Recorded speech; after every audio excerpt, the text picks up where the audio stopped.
미국과 한국, 세계 각 지역에서 오늘의 미국 탑뉴스 브리핑 듣고 계신 여러분 안녕하십니까? 강혜신입니다. 어제 하루 한국 사태를 전해드리지 않았는데 오늘은 역시 한국 계엄 사태, 탄핵, 그 이후의 시위대 이런 것들을 전해드려야지 되겠습니다. 물론 한국에서 많은 하루 종일 이 뉴스를 보고 듣고 계시는 분들도 오늘의 미국을 보실 분들 많이 계실 겁니다. 미국에서 보도하는 것들을 중심으로가 아니라 100% 미국의 언론 매체가 보도하는 것을 전해드리겠습니다. 제가 오늘 전해드릴 때는 이제 확실히 달라졌다. 전환점이다.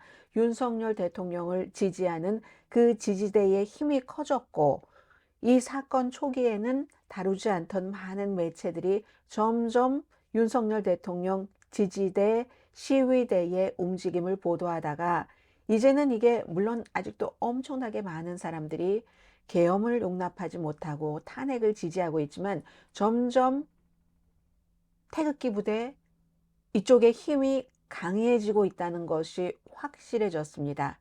전환점이라고 말씀을 드렸고요.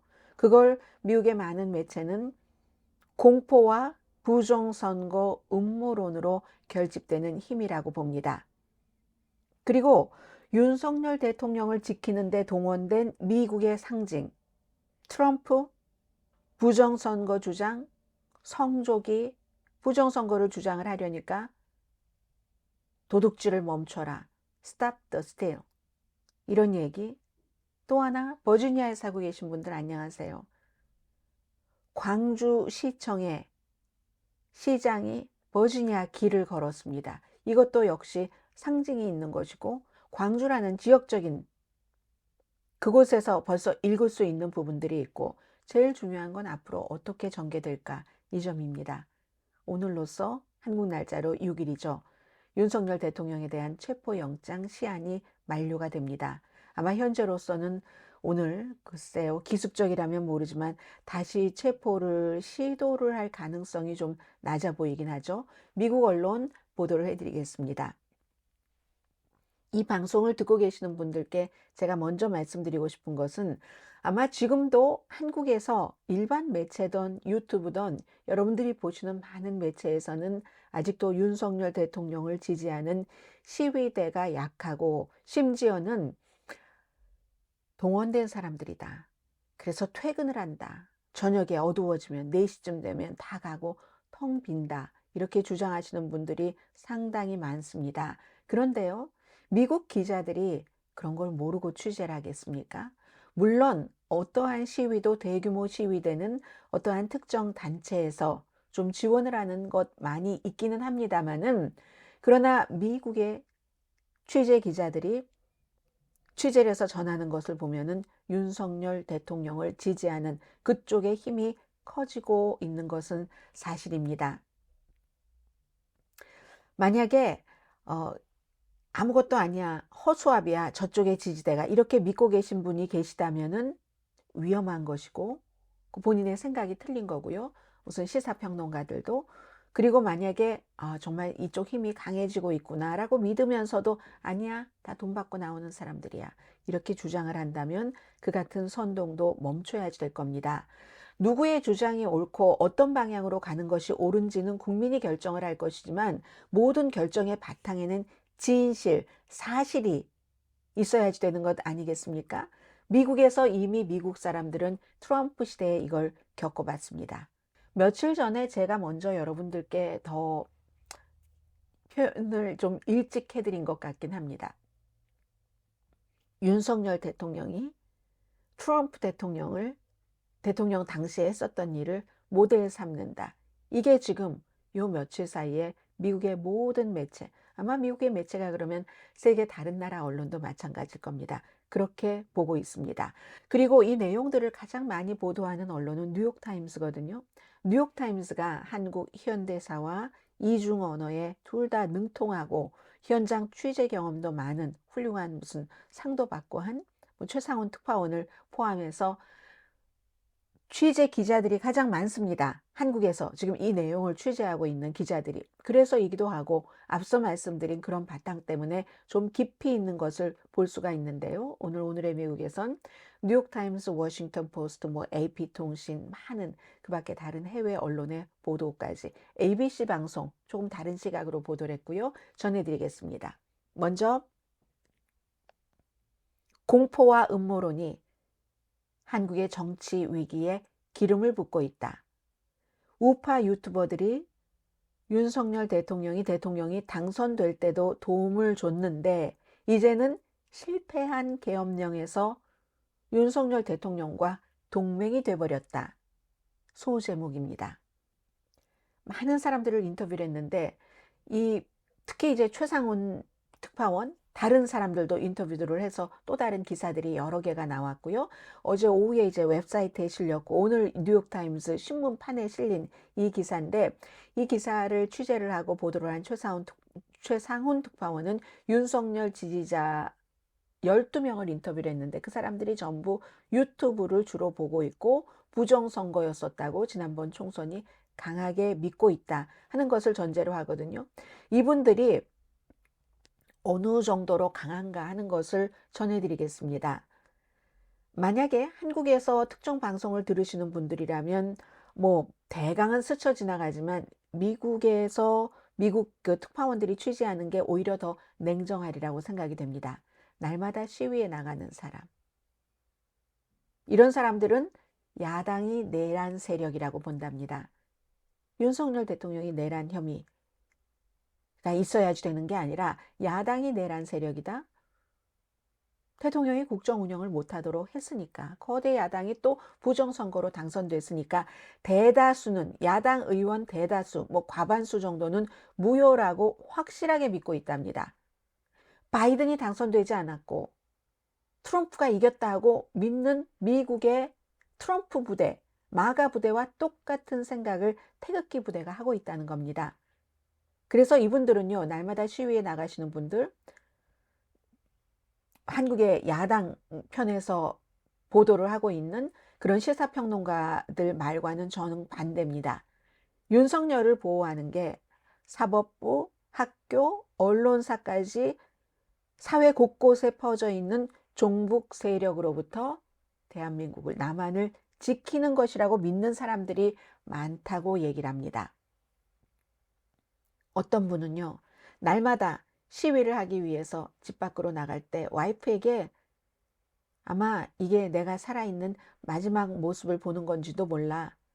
나는 나의 그 큰 뜻을 위해서 죽을 준비가 돼 있다. 왜 애국시민, 애국자를 많이 쓰잖아요.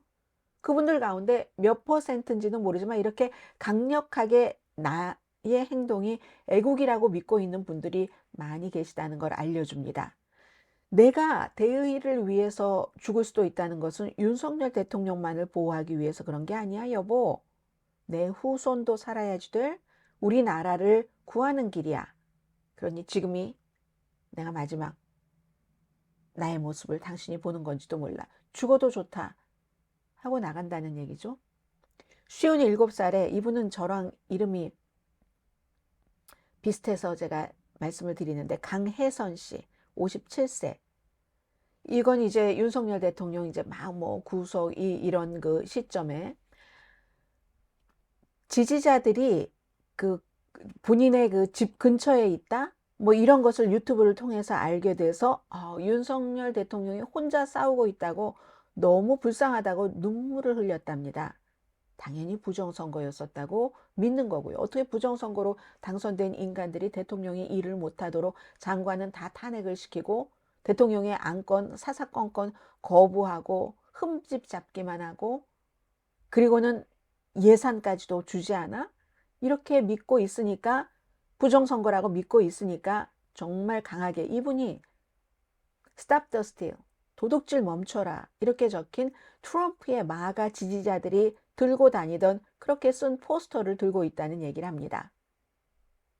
또 말로도 그렇게 한다는 거죠. 윤석열 대통령의 지지자들은 트럼프에게 일어났던 일이 윤석열에게도 일어나고 있다. 윤석열은 핍박받고 있다. 이런 얘기잖아요. 그러므로 윤석열 대통령에 대한 탄핵이 무효라고 주장을 하고, 트럼프 대통령 당선인 뒤에 아예 아주 딱 집어서 얘기를 합니다. Make America Great Again, 마가. 이 부대가 있었다면 윤석열에게는 태극기 부대가 있다. 애국적인 노래 많이 부르고요. 나가보면은 나이가 많고, 이게 무엇을 얘기를 합니까? 공산당이 싫어요. 우리는 공산당이 싫어요 하는 이런 것을 겪은 세대가 많다는 얘기죠. 교회에 다니는 한국인. 워싱턴과의 동맹을 지지하는, 그래서 한국과 미국 국기의 물결이 같이 흐른다는 얘기죠. 한국 좌파 정치인에 대해서 신랄한 공격을 쏟아내고, 이제 지지층이 이제 이렇게 됐어요. 그리고 점점 윤석열 대통령 주변에서도 처음에는 뭐 어정쩡하게 그런가 아닌가 뭐 이렇게 비슷하게 뭐 제가 뭐 정식으로 뭐 아닌데요, 변호사도 아니고 뭐 대변인도 아니고 하던 사람들의 목소리가 수위가 점점 높아집니다. 그 안에서 파악을 한 게 이게 힘을 얻고 있다라고 생각을 하거나, 아니면 굉장히 이렇게 할 수밖에 없는 좌절감이 있는 그 두 가지 가운데 하나일 것 같죠? 지금은 힘을 조금 얻고 있는 것처럼 보입니다. 석동현 씨, 전쟁이다. 그리고 우리는 전사다. 저 앞에 윤석열 대통령을 잡으려고 하는 공수처, 저 사람들이 프론트 라인에 서 있는 거고 싸워야지 된다. 저 사람들은 대한민국이라는 나라를 중국과 북한에 넘겨줄 사람들이야. 이렇게 주장을 하고 있고, 많은 윤석열 대통령이 얘기를 한 애국 시민들이 그 말을 믿는다는 거죠. 물론 반대편도 있죠. 45년 만에 뭐? What? 계엄령?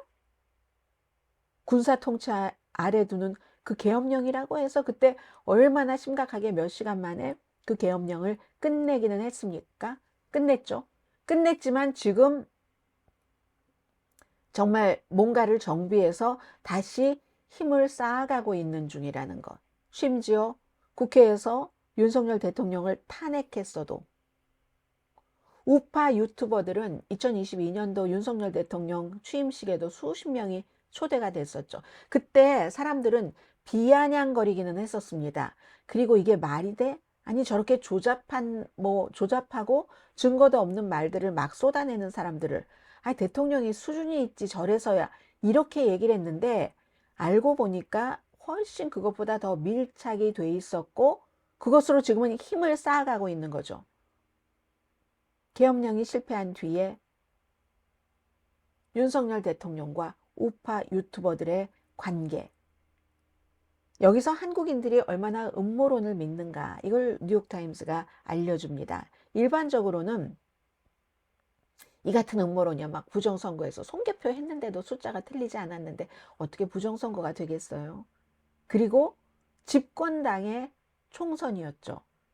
그런데 어떻게 부정선거가 되냐고, 미국에서도 수없이 트럼프 대통령과 마가 지지자들이 부정선거를 주장하면서 심지어 공화당의 60%, 70%가 바이든이 대통령이 아니라고 믿었을 때도 공화당을 뺀 민주당과 온건파들은 더 많잖아요. 숫자가 3대3, 1대1대1 정도로 본다면 민주당이 요즘 공화당보다 약간 작긴 하지만 무당파가 제일 많고, 미국에서 그렇게 본다면 이쪽이 더 많잖아요. 그래서 어떻게 저런 걸 믿을 수가 있어? 이렇게 했었는데 트럼프 대통령이 다시 그 같은 주장으로 당선이 됐죠. 그래서 많은 사람들이 미국에서도 저런 걸 믿을 만한 사람이 어디 있겠어 하는데, 한국도 유튜버가 퍼뜨리는 온라인의 그 선동에 불과하다. 많은 사람들이 이렇게 얘기를 하고 있습니다. 미국 사람들이 민주당과 무당파가 그랬던 것처럼. 그런데 미국도 그 당시에 굉장히 정치가 양극화돼 있었고, 지금 한국이 그렇죠. 그 같은 정치적인 양극화 속에서는 부정 선거였어. 이러한 부채질이 굉장히 힘을 얻는다는 겁니다. 열성적인 지지자들이 여보, 지금이 나 마지막 내 얼굴 보는 건지도 몰라. 대의를 위해서 내가 윤석열만을 위해서 나가는 게 아니야 하고 나가는 사람들. 그 사람들은 윤석열 대통령의 복귀를 원합니다. 그리고 윤석열 대통령은 내란 말도 안 되고 헌법재판소 나 이길 수 있어 이렇게 믿고 있을지도 모르죠. 72살의 김재승 씨. 유튜버는 진실을 말하고 신문과 방송은 다 거짓이다. 편견이 가득하기 때문에 켜지 않는다. 보세요. 이것도 트럼프와 트럼프의 지지자들이 주장했었던 것과 똑같습니다. 일부는 편견이 아니라 사실을 보도한다고 하겠죠. 물론 지금 미국은 그랬었죠. 미국은 뭐 팍스라든가 원아메리카 네트워크, 뉴스맥스, 에폭 타임스, 브레이트바트 이런 데는 좋아 이렇게 얘기했지만 한국은 지금 우파도 다 돌아섰잖아요. 계엄 이후에는. 그러니까 윤석열 대통령을 지지하는 사람들은 한국의 일반 매체는 신문, 방송은 더 이상 읽을 필요도 없고 켤 필요도 없어. 유튜브만 보면 돼. 더 강해졌다는 거죠. 최근에. 70세의 김용선 씨.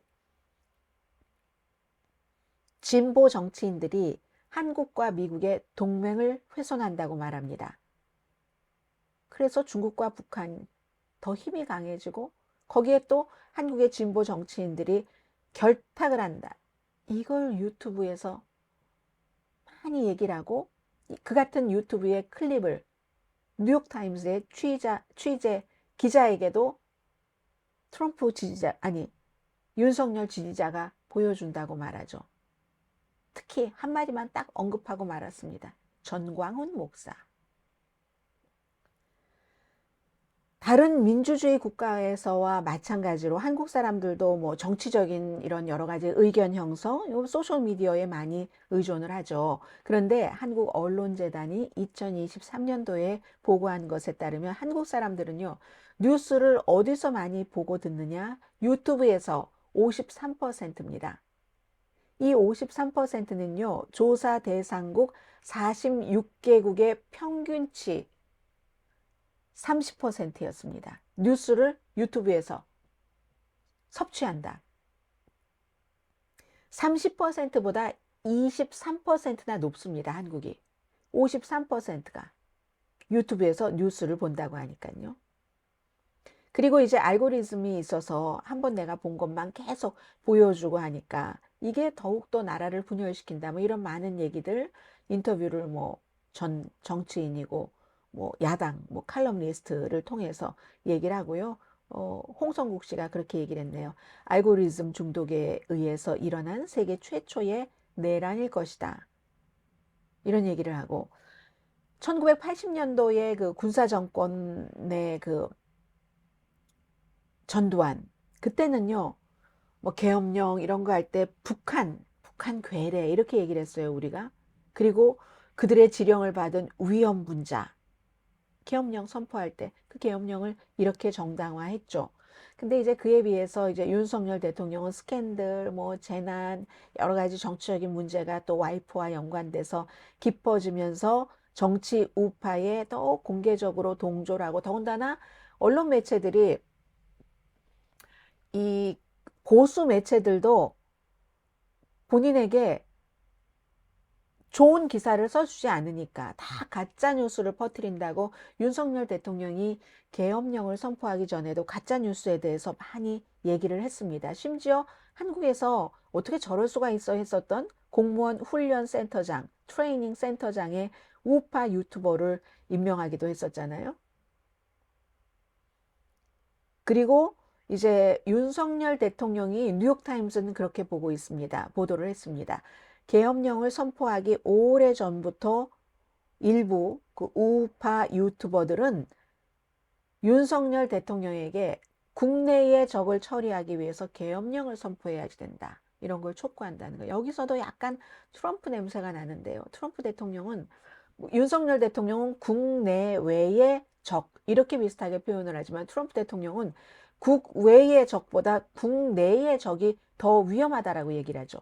누군가를 국내의 정치적인 파트너를 이런 국내의 언론에 어떤 종사하는 사람들을 적으로 규정을 하고 지금 이런 일들을 하고 있고 유튜버들이 그렇게 해라 라고 촉구를 했다고 말합니다.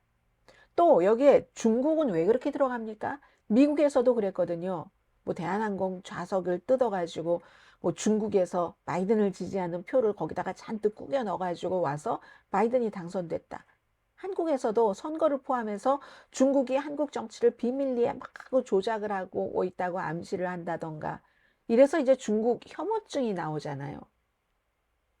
중국을 너무 좋아하는 것도 문제지만 중국인을 혐오하는 것도 당연히 문제겠죠. 이건 일본에 대해서도 똑같다고 생각합니다. 미국에 대해서도 똑같은 거고요. 중국인 추방 얘기까지 지금 한국에서 나오고 있다는 것 말합니다. 윤석열 대통령도 뭐 계엄령 여기에 대해서 본인이 이제 입장을 변명 비슷한 것 하면서 중국 스파이 두려움 뭐 이런 얘기들을 했고요. 그래서 이제 결국은 뭐 그런저런 거 다 합쳐서 Stop the steal 도둑질 멈춰라 하는 팻말을 신은주 씨 52살입니다. 부정투표 믿는다. 그래서 어떻게 믿게 되셨어요? 물어보면 나 유튜브에서 봤다. 그리고 한국의 그 요즘에 그 조갑재 선생이 많이 나오던데요. 뭐 진보 매체에서도 인터뷰를 많이 하던데 예전에는 조갑재 선생에게 굉장히 좀 극단적이다 이런 평가도 많았지만 그런데 이분이 미국에 대해서 보도할 때도 보고 저는 이제 미국에 관한 그 보도를 요즘 많이 안 하지만 전에 많이 보고 있는데 굉장히 이분이 그 팩트에 민감하시고 팩트에 깊게 들어가시는 분이잖아요. 그래서 윤석열 대통령에 대해서는 이 조갑재 선생님 같은 경우는 또 제가 또 선생님이라고 했다고 비난하시는 분들도 계실 겁니다. 이분이 나이가 얼마나 오래되셨어요. 그리고 언론계에서도 얼마나 오랜 세월을 일을 해오셨습니까? 이 조갑재 선생 같은 경우는 윤석열 대통령의 경우에 물론 보수였지만 더불어민주당을 지지하는 분은 아니었죠.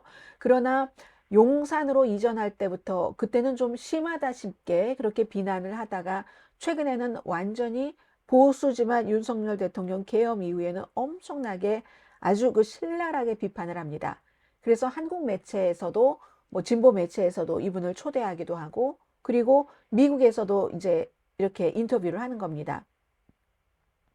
한마디로 대통령이 저질 유튜브 채널을 보다가 아주 이상한 부정투표 음모론에 이젠 제정신이 아닌 게 분명하다. 정신을 잃어서 이런 얘기를 한다는 거죠. 부정투표론에 대해서는 이 조갑재 선생은 황교안 그 전에 이제 그 이쪽 보수에서 많이 좋아했었던 그런 분들이 얘기할 때도 그건 말도 안 된다라고 얘기를 했고 또 다른 극우 보수와 다른 점은 광주 사태에 대해서 무슨 뭐 공산당이 개입했다, 북한이 개입했다 여기에 대해서도 이분은 이제 보수인데 선을 딱 긋는 분이잖아요. 뉴욕타임스까지 인터뷰를 하네요, 이분이. 한국의 그 정치 드라마는 결투에 시위도 결투다.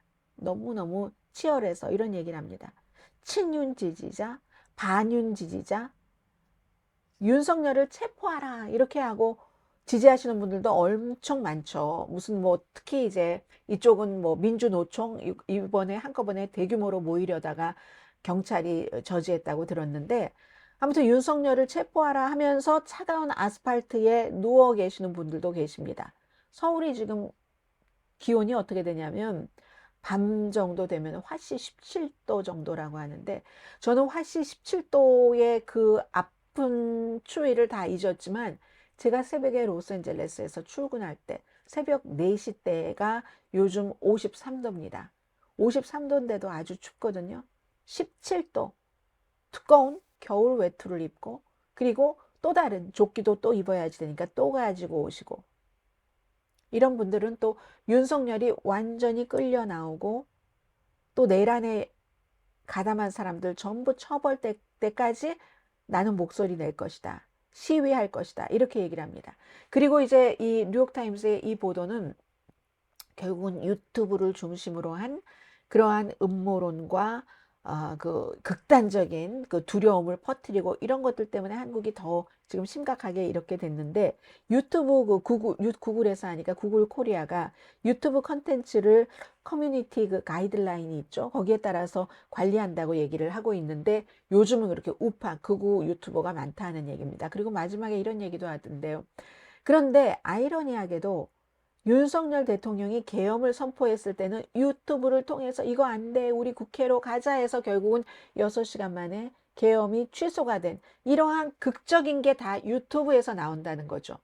지금은 이 미국의 많은 매체도 극우 유튜버를 말하지만 미국에서 볼 때 극좌 유튜버도 있습니다.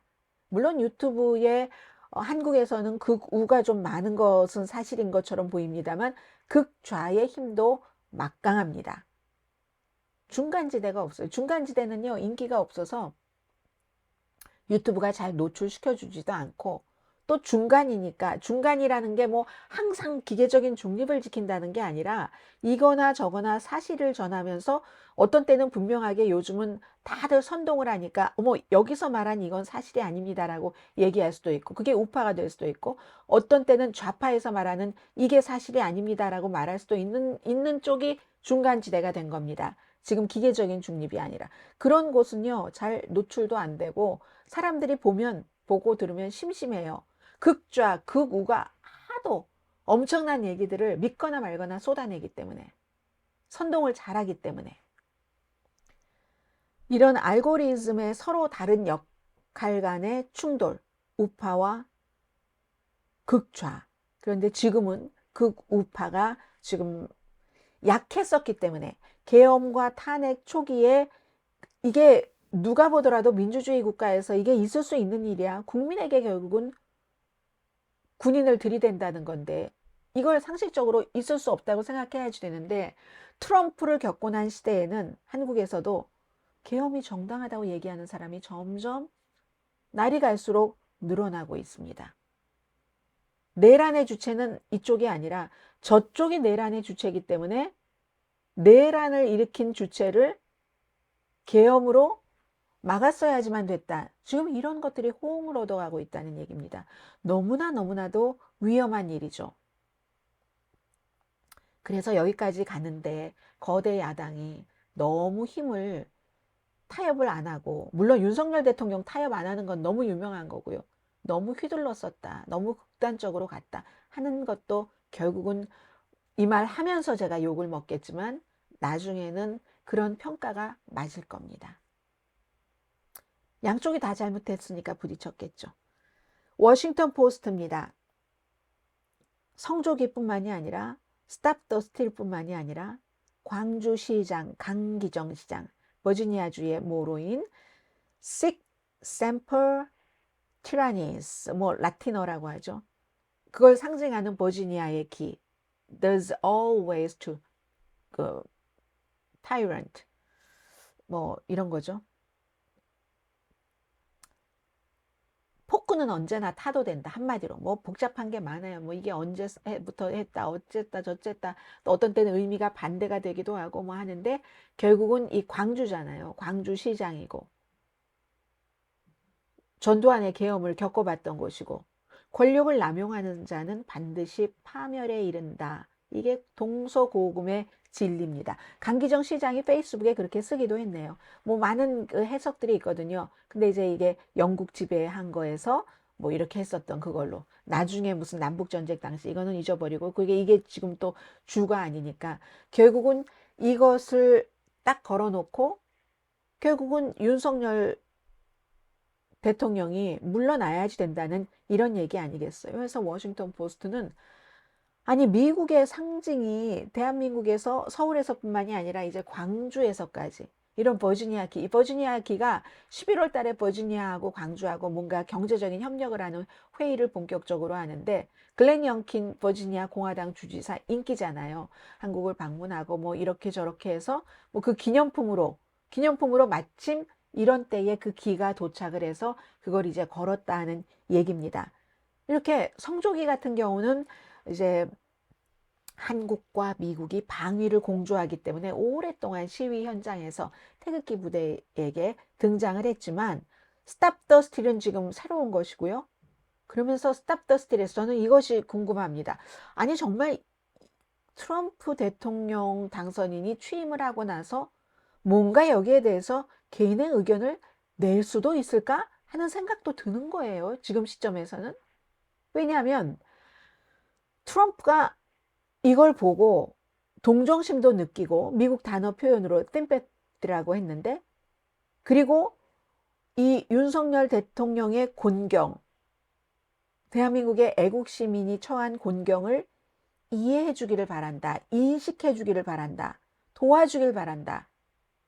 트럼프 대통령도 겪었던 일이니까. 이렇게들 얘기를 하면서 시위를 한다고 말하고 있거든요. 그래서 우리가 스탑 더 스틸을 이렇게 딱 성조기와 같이 보여주는 것 자체도 그런 호소를 하기 위해서 그런 거다. 그러면서 그분들은요, 트럼프가 당선된 순간에 야, 이제 뭐 미국도 좋아지겠네? 이런 생각을 하면서 진심으로 응원을 했는데, 그 트럼프가 윤석열 대통령을 구해 죽이는 것까지 기대를 하고 있다고 하네요.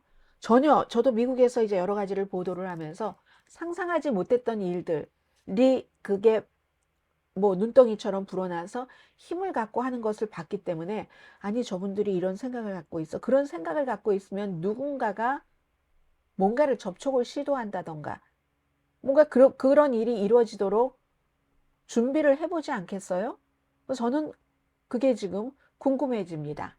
트럼프 대통령이 당선된 뒤에 한국 사태에 트럼프 또 대통령이 전형적인 그런 지도자상이 아니기 때문에 뭐 이거 뭔가가 될 수도 있는 것 아닌가 하는, 이건 정말 주말 방송이니까 여러분들께 말씀을 드린 거고요. 어, 워싱턴 포스트는 인하대학교의 정치문화 전문 김의철 교수를 인터뷰를 했네요. 윤석열 대통령이 미국과 도널드 트럼프를 이용한다고 했습니다. use라는 단어를 썼습니다. 트럼프의 의사당 폭동, 거기에 대해서 선동, 지금 선동한다고 보는 거죠. 지지자 여러분들께, 애국 시민 여러분, 끝까지 국가를 구하기 위해서 여러분과 함께 싸우겠습니다 하는 것.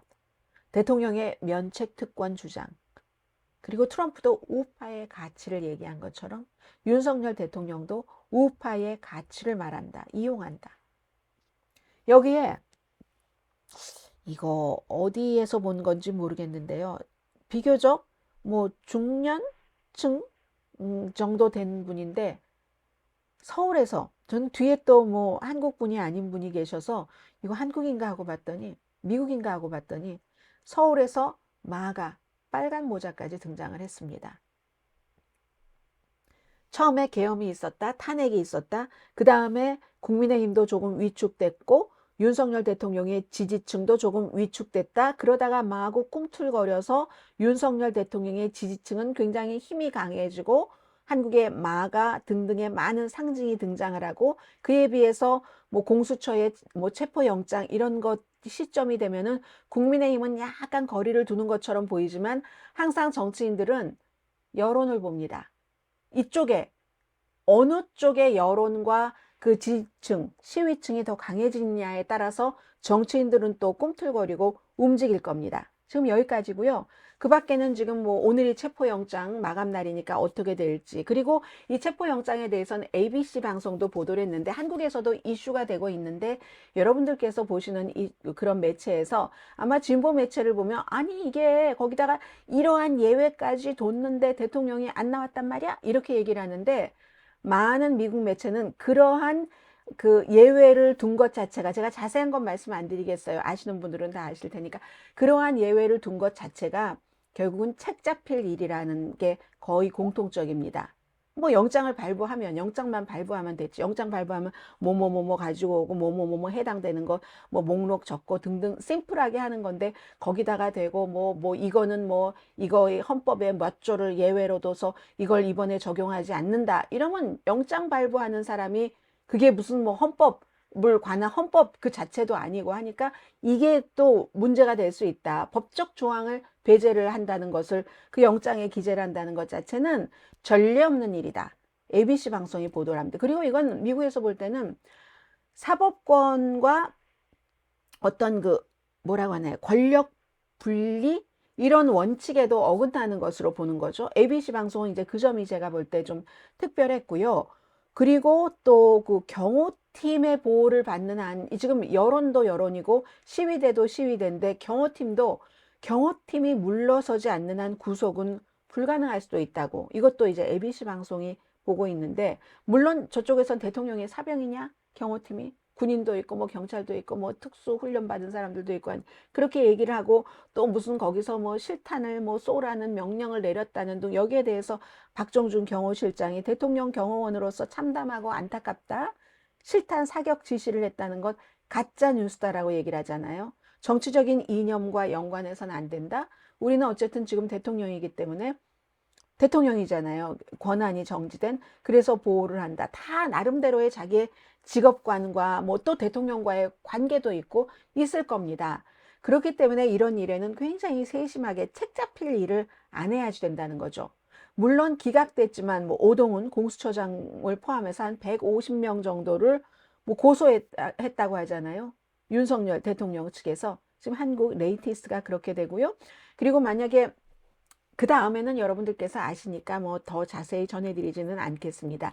그런데 미국에서 또 하나 주목하고 있는 것은, 한국에서 과거에 그 전두환 내란 혐의로 체포하려고 하다가 뭐 지지자들과 함께 서울을 빠져나갔고, 그래서 하루를 대치했죠. 그리고 그 다음날 본인이 이제 스스로 나왔는데, 그때는 대통령 신분이 아니었잖아요. 지금은 윤석열은 대통령 신분이죠. 정직되기는 했지만, 그러니까 경찰, 군대, 많은 정부 서비스에서 선발된, 부서에서 선발된 엘리트 경호원들, 뭐 테러 방지 전문가 등등, 이 사람들이 맨 마지막 뭐 세겹으로 둘러싸였다는, 여기서 물러나지 않는 한, 제일 안쪽에서 물러나지 않는 한, 그렇다면 이게 힘들다는 얘기죠. 그래서 한국 정치는 불안하고, 지지자들, 이쪽 지지자냐 더불어민주당 지지자냐, 그 대립 치열합니다. 장기화된 리더십 공백이 한미동맹을 어떻게 할지 우려가 되고, 제 정부가 2025년 경제성장 예측치를 크게 낮췄습니다. 당연하겠죠. 제일 힘든 건 서민들입니다. 이쪽도 싫고 저쪽도 싫어. 나는 윤석열도 싫어. 나는 이재명도 싫어. 이재명이나 윤석열이 아닌 제3의 인물이 대한민국을 이끌었으면 좋겠어. 이런 분들이 제일 피해를 보는 거죠. 특별하게 내가 지지하는 층을 위해서 뭘 하지도 않으면서. 헌법재판소 지금 뭐 심의하고 있고요. 그리고 오늘이죠. 앤서니 블링컨 뭐 미국 국무장관, 물러나는 국무장관이기 때문에 큰 힘이 있는 건 아니지만 일단 지금 한국을 방문하고 있습니다. 트럼프 대통령 당선인 취임을 앞두고, 정말로 트럼프 대통령 당선인이, 한국의 이 사태는 트럼프 대통령 당선되고 취임 이후까지 이어질 것이기 때문에 어떤 영향력을 미칠 수 있을까? 아무것도 안 했으면 좋겠어요. 그것도 걱정되는 부분이기도 합니다.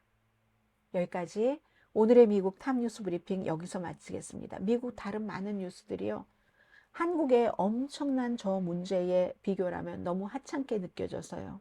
내일 정규 방송 시간에 뵙겠습니다. 강혜신이었습니다.